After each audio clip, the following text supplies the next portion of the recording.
Hello beautiful families, আমরা যাবো তারাপীঠে। আমাদের রাত 11টায় ট্রেন। তো টুকটাক জিনিস যেমন লুচি আর আলুর তরকারি করছিলাম, তো দেখতেই পাচ্ছ লুচি করছিলাম।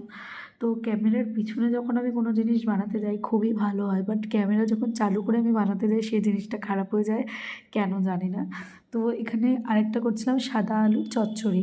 তো লুচির সঙ্গে সাদা আলুর চচ্চড়ি কম্বিনেশন কার কার ভালো লাগে কমেন্টে নিশ্চয়ই জানিও। তো এগুলো হয়ে গেছিলো। এখানে দেখো ব্যাগ প্যাকিং কমপ্লিট আমাদের। তো এখানে চলে এসেছিলো দিদি আর জামাইবাবু, আমিও রেডি হয়ে গেছিলাম, ওরাও রেডি হয়ে গেছিলো। তো আমাদের যেহেতু রাত 11টায় ট্রেন ছিল নৈহাটি থেকে, তো আমরা ওখান থেকে বেরিয়েও গেছিলাম অটো করে।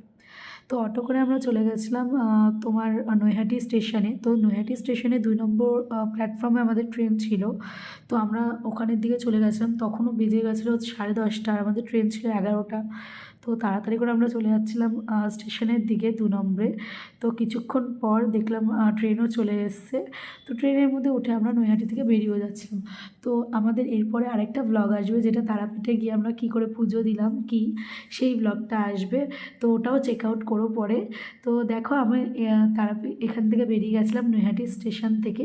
তারপর 11:45 বাজে যখন আমরা ব্যান্ডেলে পৌঁছেছিলাম। ট্রেনটা প্রথম থেকে খুবই আস্তে আস্তে চলছিল, বাট লাস্টের দিকে প্রচুর টেনেছে রাত্রিবেলা। তো রাত এখন বাজে হচ্ছে 2:56 যখন আমরা রামপুরহাট জাংশনে পৌঁছে গেছিলাম। তো তারপর ওখান থেকে আমরা অটো করে তারাপীঠ এসে হোটেল নিই।